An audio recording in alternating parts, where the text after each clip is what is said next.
The movie started at a teenagers' gathering. At the party, teen Courtney is persuaded by her friends to download Countdown if she loses a game, an application that apparently predicts how long a person has left to live. After she lost to her friends, Courtney launched the app and is alarmed that it says she has just 3 hours to live. Subsequent to trying not to get into a vehicle with her drunk boyfriend Evan, Courtney gets a warning expressing that she has broken the user agreement. On her way back home, she discovers that she is being followed by an unidentified figure. Getting back, she is attacked after by a concealed element and killed as her clock hits 0. Simultaneously, Evan crashes and a tree limb goes directly through where Courtney would have sat. Quinn Harris is a medical caretaker that works at the emergency clinic where a wounded Evan is conceded.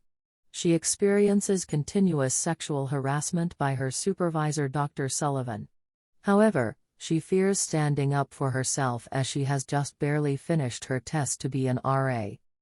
Quinn coincidentally finds Evan in a stopped wing of the emergency clinic where he enlightens her concerning Courtney's death and his suspicions about the application being the reason behind her death.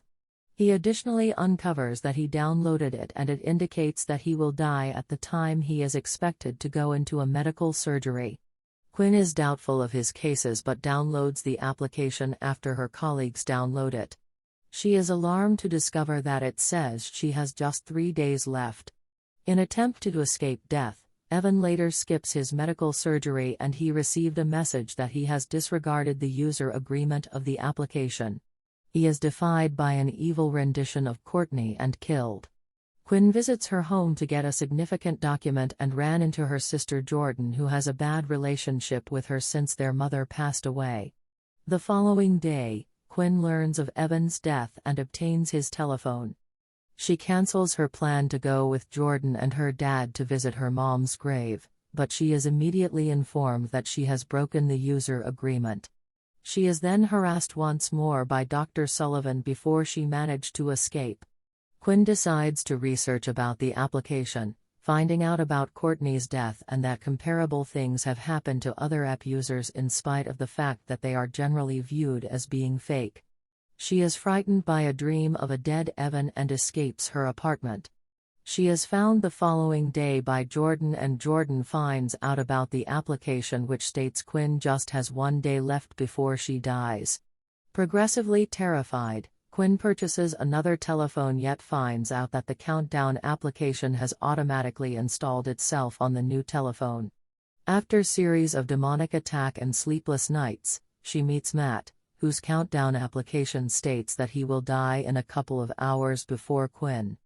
The two head to the clinic to find support from the emergency clinic's cleric, just for Quinn to discover that Sullivan has fooled the staff into believing that she has been trying to seduce him.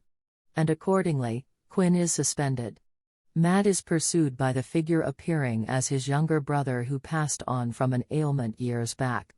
The pair pass on the clinic with the hope that something in the user agreement might help them.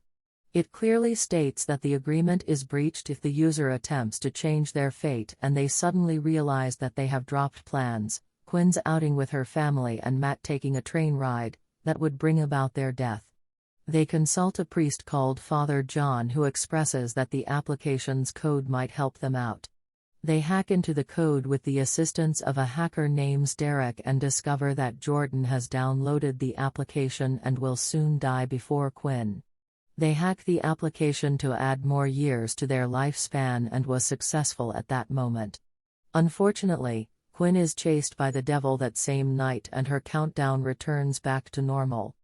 After Jordan gets attacked by the demon who appears as her mom, the trio counsels Father John, who recognizes the devil name Ozan, and revile through the application code prior to guessing in the event that if they're able to beat the countdown clock by 1 second, they'll escape death. They set up a warding circle to shield them from the Ozan's attacks, yet Matt is lured out by the Ozan appearing as his younger brother. Matt ends up getting hit by a vehicle and killed as his final gasp lapses when his countdown reaches 0. Jordan is likewise harmed in the attack and Quinn takes her to the emergency clinic where she discovers that Sullivan additionally harasses other female staff workers. Understanding that she could murder Sullivan and take the 57 years his countdown application predicted for him, Quinn lures him into the cut-off wing and tries to kill him, yet he is saved by the Ozan, who figured out what she is trying to do. The Ozan chases down Jordan as Quinn looks for Sullivan, who escapes after Quinn is hurt.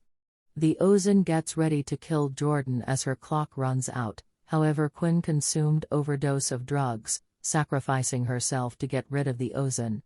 Jordan discovers that Quinn has scribbled something on her arm where she drew herself a circle and the word Narcan. Jordan revives her by needle with naloxone, and the sisters prevail as the countdown clocks for them both stop. Afterward, Quinn, Jordan and their dad visit their mom's grave. As they leave, they hear news about Sullivan's arrest after the nurses grouped up and narrated their similar rape experience. Once again, Quinn finds an update of the new application. Countdown 2.0 has downloaded itself on her telephone. In a mid-credit scene, a telephone hacker, Derek, is on a Tinder date. While his date goes to the washroom, Derek's telephone hums. He checks it out and the countdown application says he has broken the user agreement. The lights in the eatery goes out immediately and he is killed by the unknown demon,